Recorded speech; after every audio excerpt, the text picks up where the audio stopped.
The headlines may have calmed, but Greenland remains vexed over U.S. threats to take the territory. In a show of solidarity, the King of Denmark traveled to Nuuk on Wednesday for a three-day visit. But what signal does his trip send to U.S. President Trump? And after many inconclusive high-level meetings, where do negotiations over Greenland go next? I'm Andrea Sankey, and today's Newsmaker is King Frederick in Greenland.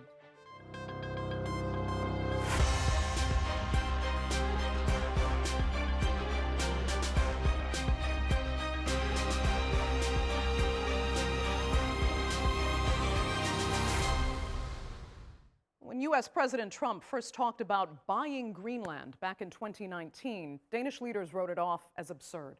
Fast forward to 2026, however, and a series of high-level talks have kept the threatened U.S. annexation of Greenland high on the geopolitical agenda. Now, negotiators have remained somewhat tight-lipped about their latest meetings, but still indicate that Washington is not giving up on the issue and stands firm in its claims of national security interest. So with the support of its European partners, Denmark has stepped up efforts to strengthen its relationship with the autonomous territory. And on Wednesday, the Danish king himself paid a visit for the second time in a year. Here's a look. Greenland rolled out a royal welcome this week as Denmark's King Frederick X and Queen Mary arrived in Nuuk to cheering crowds and waving flags. But beyond the ceremony, the visit comes at a moment when the Arctic island is drawing growing global attention and geopolitical interest. The Danish monarch's trip is widely seen as a signal of unity within the Kingdom of Denmark, as questions about Greenland's future status and strategic importance increasingly enter international discussions.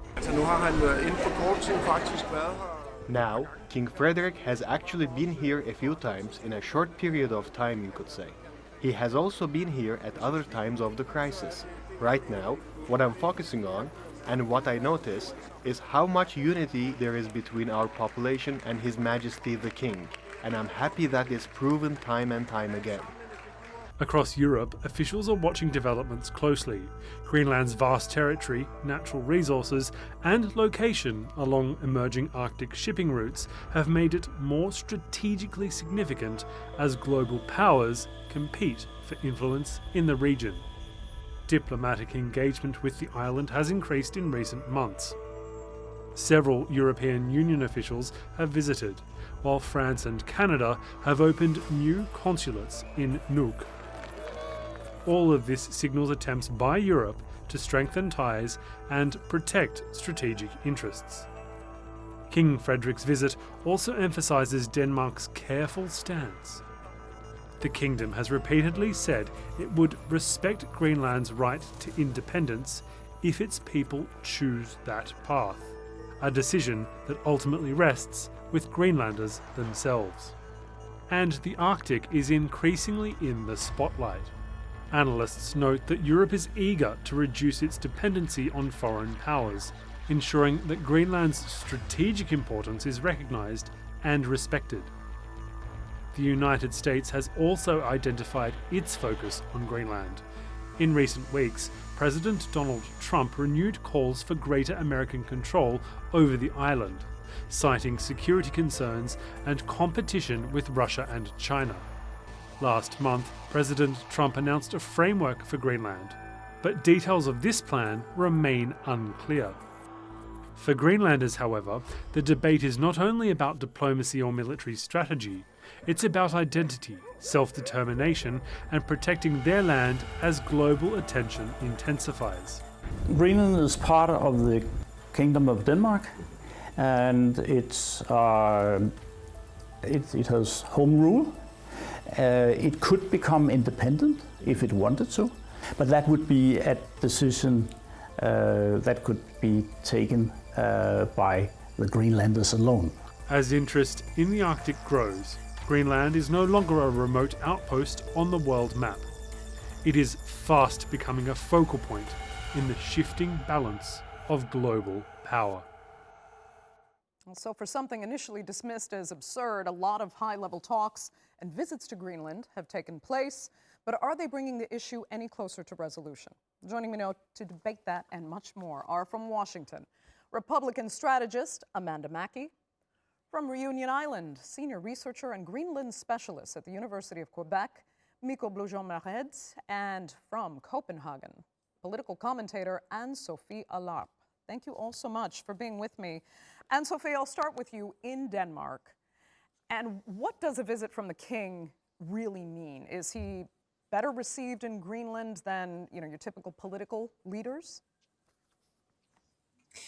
Well, it means a lot to the Greenlandic to get a visit from the King of Denmark. The King of Denmark is a very popular figure in Greenland. In fact, I think the royal court might be the one most popular institution from Denmark in Greenland. And they have a very close connection. The king visits often. And Greenland also resonates with the type of person he is. He is an outdoorsy former military man, and he has spent a lot of time in Greenland, and the country means a lot to him. So it has a lot of significance on many levels. The king clearly in Denmark serves no political role, but in this visit, 3-day visit, there's a lot of political symbolism in the visit, and also in the connection between the Greenlandic people and the king. Okay. I should note, unfortunately, we couldn't get our usual Greenland panelists on the program today. So still, Sofie, you seem very confident that it is indeed the case that the Greenlandic people do respect the king. They appreciate, for whatever symbolism is in there. Yeah, yes. It's important to them. And Mikaa, it seemed you agree. And I think it's... Oh, go ahead, Sofie, and then Mikaa. It's very significant that whereas the Greenlandic people surely has a lot of conflict in the relationship with Denmark, and so the independence movement in Greenland, it resonates deeply with the Greenlandic, and also it comes from a lot of pain in that relationship. The king and the royal court in Denmark has managed to be something different to that very difficult relationship. And so he is likely the best advocate for the kingdom and the unity of the kingdom, I think. Okay, Mikaa, at least initially it looked like you did agree there. Yeah, I did agree.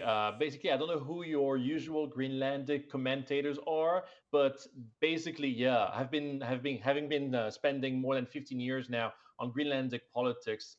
Basically, I could tell you definitely that what Sofie just said is totally right, and I would go even further.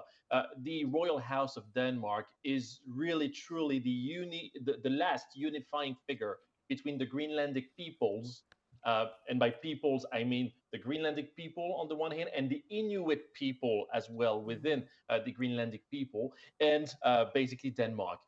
What's happening now is quite simple. Frederick X, so this king, is all the more popular that he actually took part it was in 2000, of a patrol as part of the Sirius patrol. The Sirius patrol is the infamous dog sled patrol that patrols basically in really, really harsh conditions in the northeastern part of Greenland, the one basically that Donald Trump marked several times. And that sets him apart from the rest, of course, of Danish politicians, which he's not, but also of royal figures, which have never done this before. And there's another factor within the royal house as well, which also creates some unifying capacity with the Greenlanders. It's the fact that his brother, so Prince Joachim, is actually based right now in Washington, D.C., and he is the military attaché to the Danish embassy and the Greenlandic representation in Washington, D.C. So his brother, the brother of this king, Frederick X,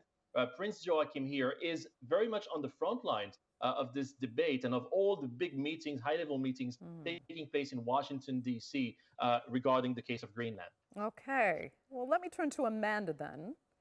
And having heard those analyses, we'll look at the flip side now. And what message do you think the king's visit actually sends to Washington? And not just his effort, but also then the response of the Greenlandic people in welcoming him. Sure. Well, he does seem like a very deeply popular figure, but I don't know that that necessarily jives with what the people want. Welcoming the king is very different than what the people feel every day.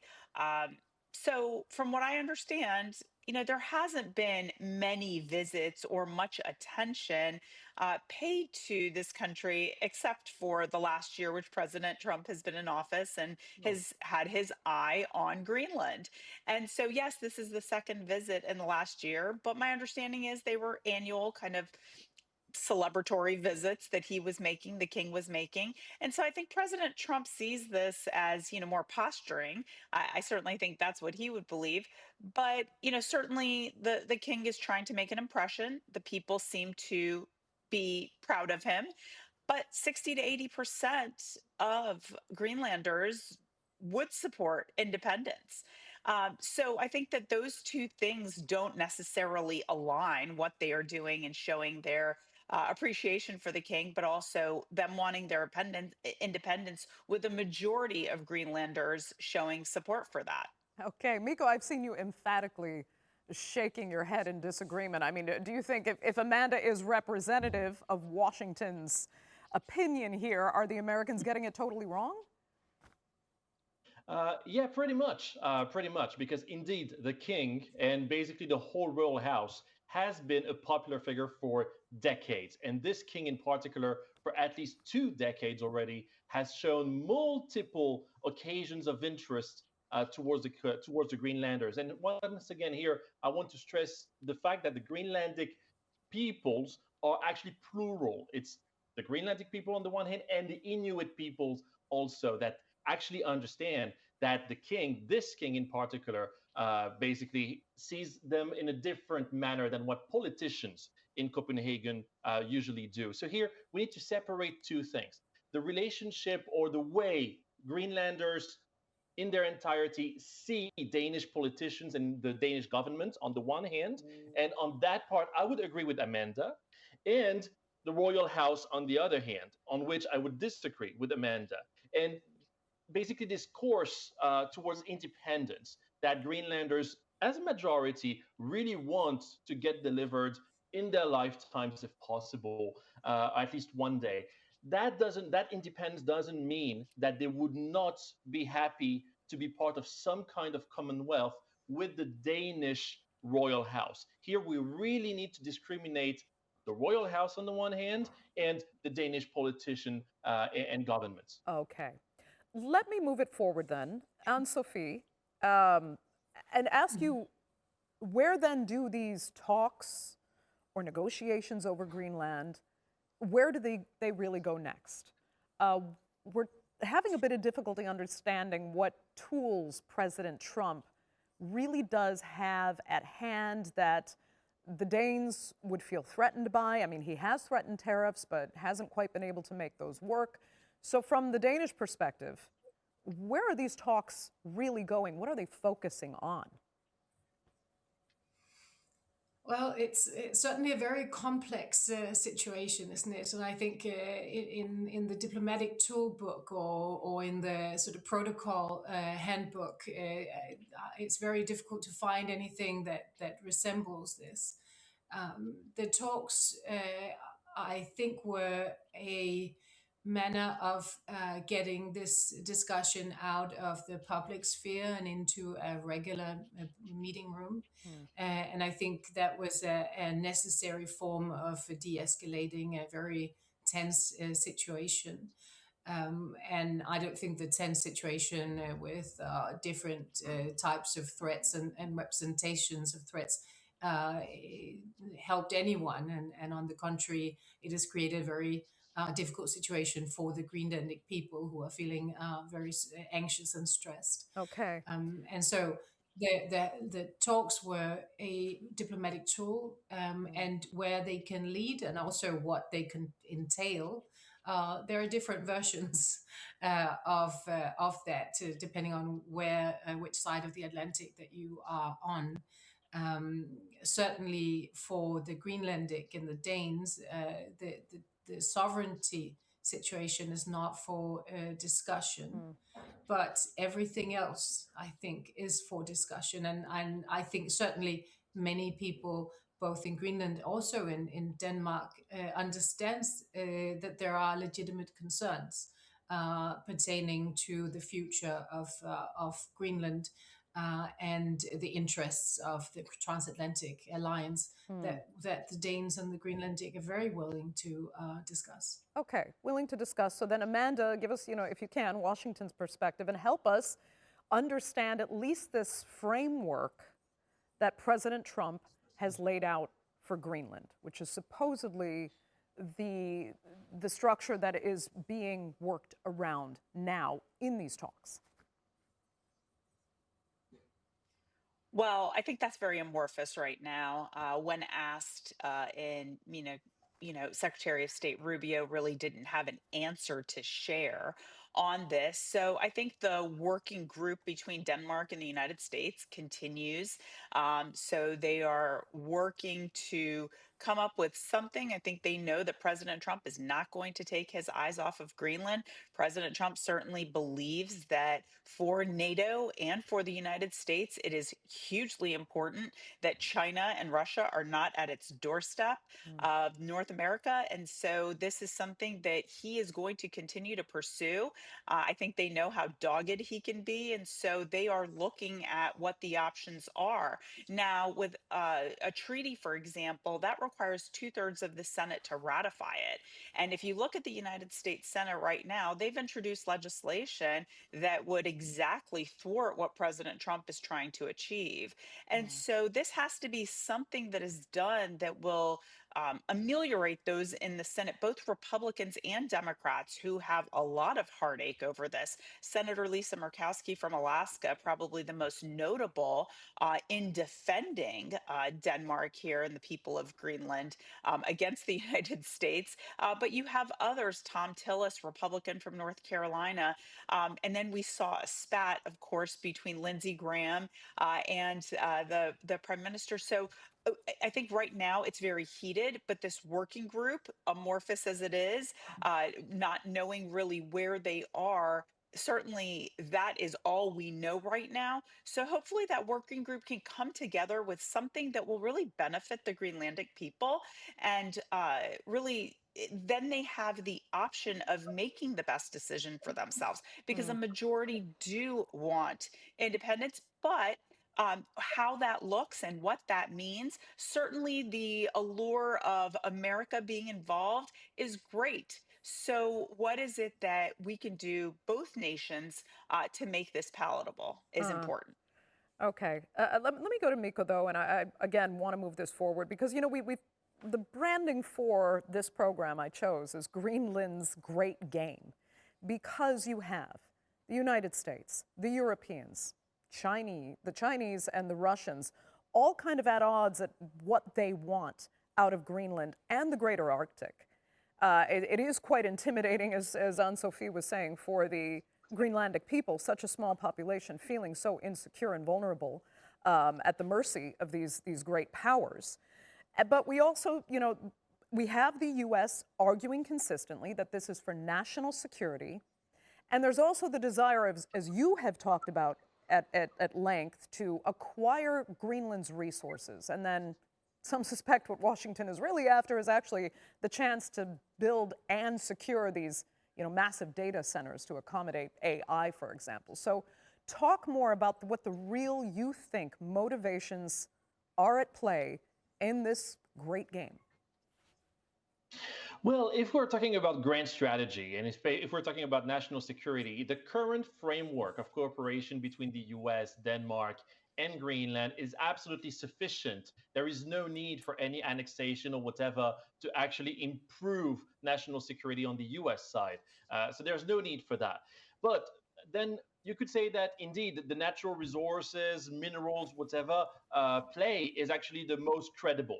I actually asked directly Secretary Wright, so the Secretary of Energy of the US, when he was in Paris just 2 days ago. I asked him, really, you've been to Greenland last year. You didn't really talk that much about Greenland ever since. I mean, is really like an energy game going on in Greenland or mineral game going on in Greenland? And he was no. No, absolutely not. It's all about national security, all about national security. He said that publicly. So here I'm quite puzzled because if it's only about national security, the current frameworks are completely enough. And if it's not about national security, then basically someone here is either lying or hiding the real motives behind what's happening in Greenland. So it's really, really difficult for a strategist or a commentator or a researcher like me to basically answer truthfully your question because what's coming out in terms of signals of the US government today is basically completely blurry. And Sofie Allarp, would you agree that it is hard to answer? It's very difficult to answer and also very bewildering for the Greenlandic and the Danes alike. And I also want to just underscore that we have very long ties to this territory. The Danes have been there for 1,000 years. Off and on, that we have about a third of the Greenlandic population living on the Danish territory down in Denmark. We are sort of intertwined in terms of family. It's very difficult to take Denmark out of Greenland or Greenland out of Denmark, and we acknowledge the difficult ties socially. But when we have been looking at this entire agenda from the US, I think we've been very quick to sort of reject it offhand because of the our prime minister called it absurd in 2019, the absurdity of one ally taking land from another. But if I were to speculate, if I was the Foreign Department or the State Department in the US, I would certainly flag a significant insecurity as to the future, the political future of Greenland, because as the constitutional framework between Greenland and Denmark is right now, the Greenlandic can withdraw from Denmark at any given time, according to a certain constitutional procedure. But they're free to do so. There are 55,000 people. It's not a lot of people to influence, let's say. And so the political future of Greenland is in doubt, and that can leave also an insecurity around investments and sort of military infrastructure on the territory. And the territory is very difficult to secure, as we would know. It's very big. It's incredibly large. Okay, let me go back to Amanda, though, and I want your thoughts on what Mikko's analysis was, because he was saying if the question really is national security, the structures are already really in place to secure, U.S. interests on the national security front. And yet he's hearing these denials that there's any issue regarding resources and what Greenland might have to offer there, in spite of various reports showing that there is deep interest in what lies underground and in the waters around Greenland for the United States. So, Amanda, help us reconcile these what seems like conflicting angles here. Well, I think when you see what China and Russia have done, I mean, China's wanted to exercise itself as an Arctic nation, even though it has no ties at all regionally to anywhere in the Arctic, wants to position itself as a polar power. And so President Trump sees these as threats. And he has used that under the umbrella of NATO, and the United States would benefit from a greater presence in that region from the United States, however, and what shape that may be in. So President Trump believes that this is a major vital interest. And yes, there have been others that have said, but you have all that you need there. And I don't think that he believes that that is enough. And so, yes, we've talked about the rare earth minerals, the natural resources. I think it would be foolish to say that that's not in everyone's purview, despite what the Secretary of Energy may have said. I think that is hugely important. We can't let China get a leg up, but we also can't let them be at our doorstep. And that's why President Trump thinks that this is such an important route with the thawing, that this is becoming a more vital route in the world. And President Trump doesn't want to see us cede ground to China or Russia for that matter. Miko, very quickly, you think you were lied to by the energy secretary then? Oh, well, I wouldn't dare say that. But of course, I wasn't born yesterday, and I've been studying Greenland's treasure hunt for mineral resources for years now. So maybe he did. But maybe there's also another construct that we need to debunk here. China and Russia have no activity in Greenland. They haven't had any activity in Greenland, either when it comes to like materialistically speaking, like ships sailing in Greenlandic waters, or military actions, or even investments since 2021. And they're not likely to come back to Greenland anytime soon, precisely because Denmark and the US under Trump during the first term actually worked out a good agreement for everybody here. So if we're talking about the Arctic, and that here I would reconcile with Amanda here. Basically, if we're talking about the Arctic, yes, there's a threat, but that threat is geographically constrained on the so-called Northeast Passage, which is roughly around. Unfortunately, it looks like we've lost Miko's connection, but I do think he got his point across well. And very unfortunately, we're out of time, overtime actually, for this edition of the Newsmakers. So I'd like to thank all three of my panelists sincerely so much for being with us, our viewers for joining us as well. Remember, you can follow us on social media, and do be sure to subscribe to our YouTube channel. I'm Andrea Sankey. We will see you next time.